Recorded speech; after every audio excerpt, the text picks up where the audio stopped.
All right, welcome back to another live with Diabetes 180. Um, and just as a reminder, we are covering anti-aging pathways. So this will be the second of our series. We'll have more lives on the topic. Next week, we're going to steer away from anti-aging. We're actually be talking about something else, another very important part of our health, and we're going to actually have a special guest on. So I'm really excited about that. So that will be next Monday. But for now, we're going to continue our series. This is actually was supposed to be last week's topic, but we had to reschedule. We didn't have a live, so of course, well, we're going to continue the series starting tonight, and then after next week's topic, we're going to veer off a little bit of next week's topic. Next week, Monday, is not going to be about anti-aging, but particularly dental health. So that's the plan. At least we're going to have a dentist tell us about how important it is, how important dental hygiene is for chronic disease and overall health. Okay, and then give us some tips on making sure that we are really taking advantage of all opportunities to make sure our dental hygiene is in check. Okay. So as always, greet us in the chat. Let us know. Oh, Audrey already in here. Greeting. Thank you, Audrey, for showing up. Anyone else who's in the chat want to greet us, and I always like to know who's watching and where you're watching from if you're new, if we haven't met you before. But let's go into the topic. The topic again is anti-aging pathways. We're going to I think the best way to start is a summary of what we talked about last week. So last week we talked about AMPK, an enzyme that is basically the control switch, the master switch for conserving energy. It stimulates, or I should say, activates autophagy, which is what we're going to talk about today. But AMPK is an enzyme that we want to be switched on as much as possible, and because of its health benefits, not just for longevity, but for diabetes and chronic disease, for weight loss benefits, for overall health and wellness. And so let's go into really quick showing you the foods that we highlighted that through studies have shown to be very effective in boosting AMPK. So let me go ahead and share my screen. Just give me a moment here. And also say this: while I'm showing you guys the foods on a poster form or poster, but you can access this through the links in our description section. So go through the links. I'll also share a QR code. But let me just give me a moment to figure out how to share my screen. Oh, here it is, I think. Yeah, here's a poster on last week's live. So this is what we talked about, just as a summary, the foods that we can start adding to our meals or around our meals throughout the day.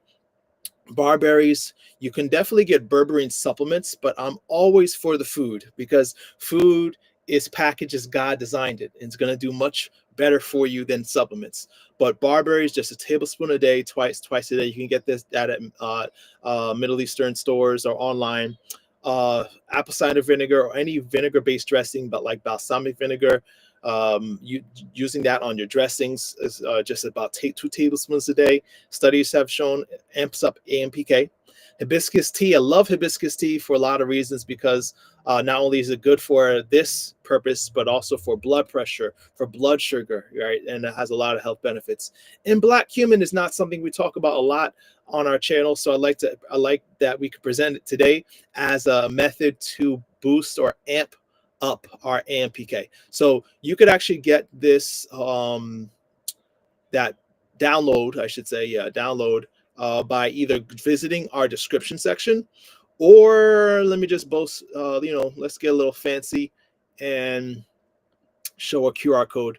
So this is another way too. If you're watching on your, I guess, computer, most people watching on the phone, I know, but if you want to screenshot this, or if you're looking at it later and you have a phone, a cellular device, you could scan that, and that's going to give you access to the download that gives you those foods. We're going to actually advance. I should also go back to that. Let me go back to that list, because I forgot to mention what I'm going to be doing is keeping different downloads available for you guys on different topics. So this one's on AMPK. these are foods that boost mitochondria. We talked about mitochondria in the past. These are foods that are, nitrate-rich foods included. GLP-1 boosters. What are the foods that studies show boost at GLP-1?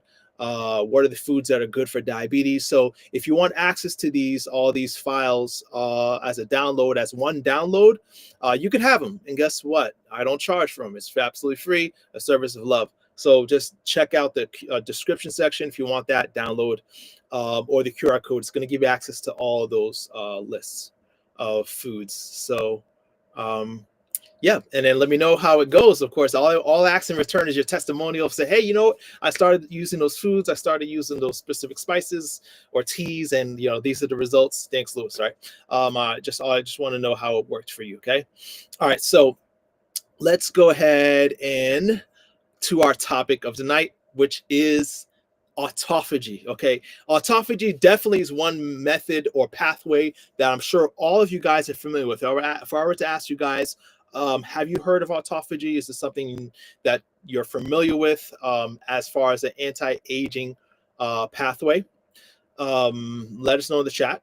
But it is one that I would say is probably going to be the most common when you're talking about longevity and methods to reverse or slow down aging. Autophagy is always in the conversation.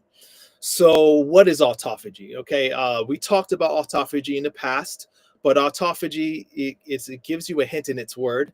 Auto meaning self, and phagy meaning eating, self-eating. It's what your cell, it's a process your cell uses to recycle cellular debris. Okay, every moment our cells are creating 10,000 or over 10,000 proteins. Okay, every moment of the day. That's a lot of opportunity for mistakes to happen. Okay, as your DNA is translating these proteins, mishaps occur. So you have misshapen, misfolded proteins happening, building up in the cell, being useless, taking up space, so to speak. You have other things happening like free radical damage that damages your mitochondria and damages your DNA. Of course, all these damages, all this waste builds up over time in your cells. The damage that occurs to your mitochondria is of significant importance, of course, for diabetics, because there are a lot of theories that mitochondrial dysfunction is one of the key components of what causes us to develop diabetes. All right, so it's so important for us to know how we keep our mitochondria healthy, right? So another analogy I give for autophagy is I always like to use the analogy is the Amazon warehouse, because I pick on Amazon warehouses because not all there aren't other warehouses that would fit the bill, but Amazon warehouses are infamous for injury and basically work injuries, work related accidents. So you think of Amazon's policy, of trying to get its products to customers as fast as possible. 2-day shipping. Everyone loves the 2-day shipping, right? There's a reason why you get it so fast, right? Because of the stress that these Amazon warehouses put on their employees and on their drivers, right? So they're overworked. There are often their machinery is broken down. You can look at videos of people talking about how the fact that a lot of the equipment they use breaks down over time or is not up to date. The safety is not their priority in an Amazon warehouse. Their priority is getting you your stuff as fast as possible. Okay, so now imagine what would happen if that Amazon warehouse were to shut down, take a break, right? Give its staff I don't know, half hour, an hour of break, and let people come in and do maintenance on their equipment, do safety checks on their procedures, right? And run through their warehouses and make it more functional and safe, right? This would be good for the employees. This would be good for the company, I would imagine too, as it increases productivity, right? So autophagy is like your body telling your cells that it's break time, right? It's break time. It's now time to look through all that debris and all that waste and to clean up, right? Clean up everything that needs to be cleaned up take the misfolded proteins, that cellular waste, and either recycle it or reuse it, right, or repair it so that it could be better, so it could use, so it could better function and extend the life of the cell. That's why autophagy is a longevity pathway. Okay, now here's the thing: many of us probably have heard, let me correct me if I'm wrong, if you heard that you could activate autophagy if you just fast for 10 to 16 hours. That's usually what people are being told, that you just fast for 12 hours and you've activated autophagy. This is actually unfortunately not true. It's not the case. So autophagy doesn't really go into high gear until you're fasted for 24 to 48 hours. That's when it starts to gear up. That's a long time. I don't know about you, but I like to eat. Okay. I do periodic, 16-hour fast a lot. I sometimes could push it to 18, 20 hours, but you're not really getting into the autophagy stimulation until you're fasting for 24 hours. So how many of you guys are eating one meal a day? Anybody eating one meal a day? I don't know. There are some, there's some people, they call it the OMAD diet, eating, fasting essentially for 24 hours. But yeah, if you like to eat, okay, unfortunately, most of us are not activating this pathway. The reason why this pathway even exists is because throughout most of our time on Earth, our human ancestry existed during periods of feast and famine. Right? There are many times where our ancestors would have food scarcity. Right? We are living in an unnatural environment where food is never scarce, calories abound, right? So our cells never go into the period of time needed to take a break. It's like the cell says, well, we got all this debris, we got all this waste built up inside us, but let's wait till Lewis takes a break from eating. Like, let's wait for the next time food is scarce, and then we'll use that time to clean up the factory, clean up the warehouse. But the time never comes because Lewis keeps eating. So the cell, it doesn't know what to do because it has plenty of nutrients.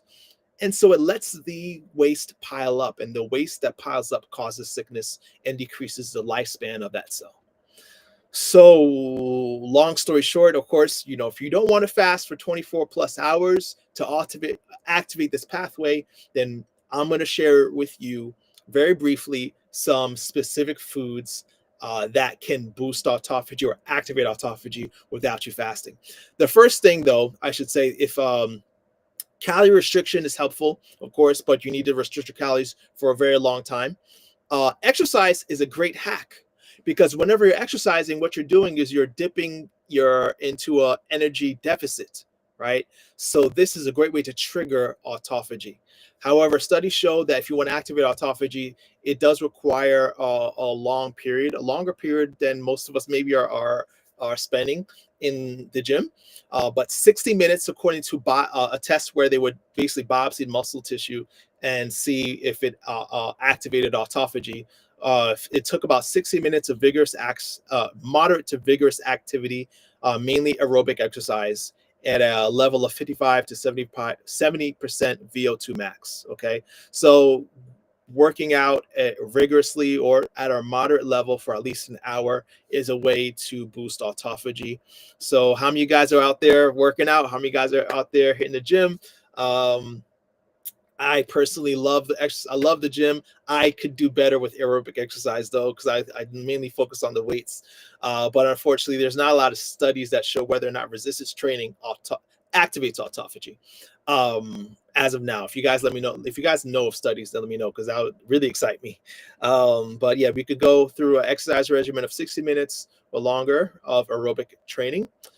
It's also important to know foods that actually impair autophagy before we go into foods that activate autophagy. The foods that impair autophagy are animal protein.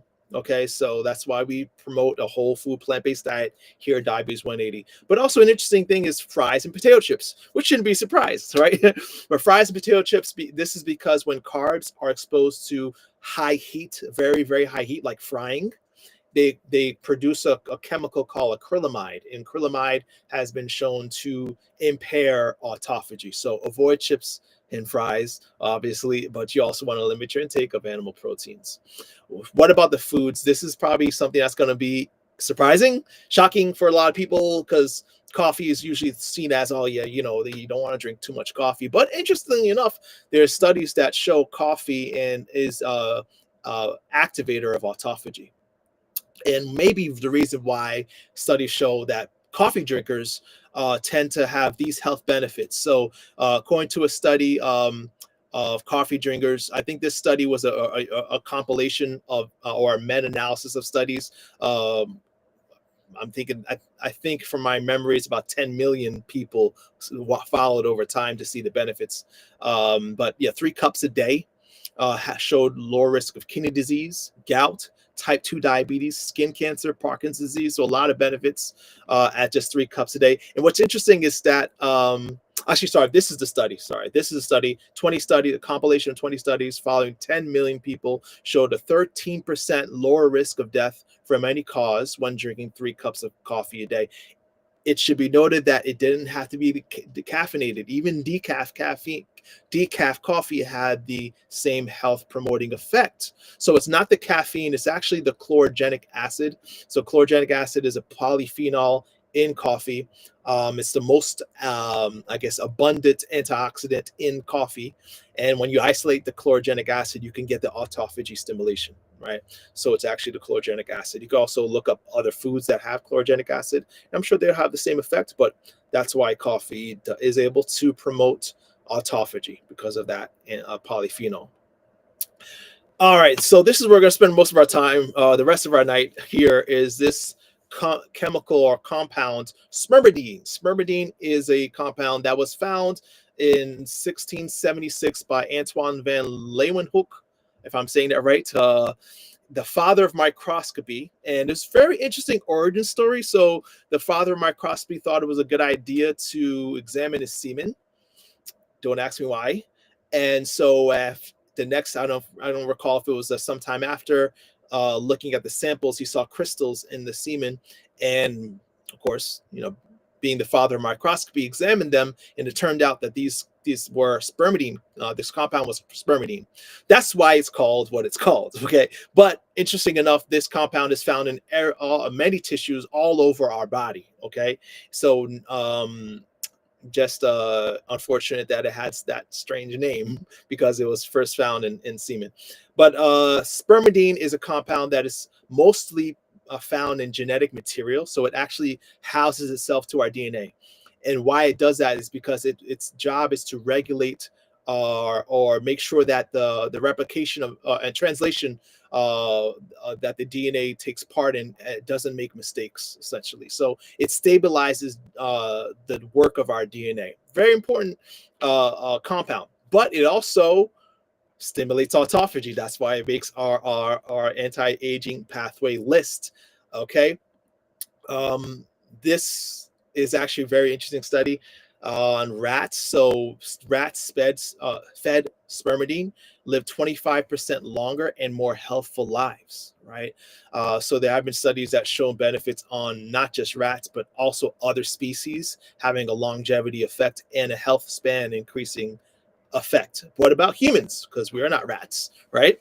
We're going to get to that. But what's interesting though is that this naked mole rat is known as a non-aging mammal. I kind of find that funny because if you look at him, he looks pretty aged to me. But the naked mole rat actually is called a non-aging mammal because it lives 10 to 20 years longer than other mammals of its size. And not only that, but for decades, the naked mole rat can age without showing any signs of deterioration, like decrease in muscle mass or fertility. So, and the reason this is likely is because the naked mole rat, unlike other mammals and other species, they actually can maintain very high levels of spermidine all through their life. So the very interesting thing is most anti-aging pathways show a similarity in that as we age, those pathways start to decrease in function, right? So if spermidine or were a method to stimulate autophagy, you would find that as you get older, spermidine levels go down, right? And this is exactly the case. So by the time you're in your 50s, you have less than 50% of what you had in your youthful days of spermidine. Okay, and this is across species.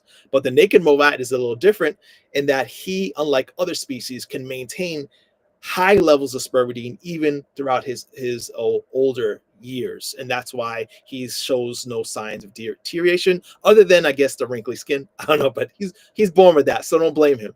All right. Um, this is another really interesting thing about the spermidine studies. So there was I think the study was in Italy that showed that centenarians or people living 90 plus years had higher or even youthful levels of spermidine in their blood. So when they were examined, compared to people who did not reach that age, their levels of spermidine were very high. Very interesting, right? So those who are living long tend to have possibly the more of this compound in their body. So you might ask yourself, well, why is that? So there's three ways where uh, uh, we create spermidine, or we have spermidine in our body. Number one is our body makes it, right? Our cells can make it from scratch with amino acid arginine, or our bacteria can make it also from the same amino acid, can actually make spermidine.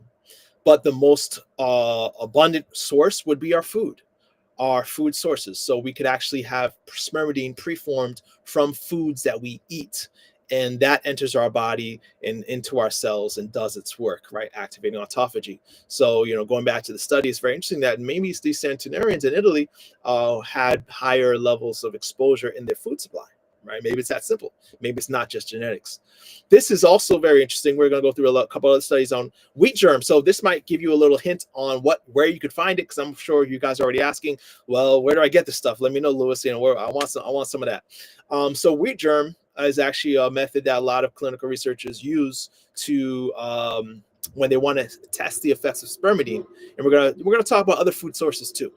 But wheat germ and dementia, wheat germ versus dementia. Those with mild dementia experience cognitive improvements when given wheat germ daily. I can't remember the exact amount, but it was a small amount, not a lot.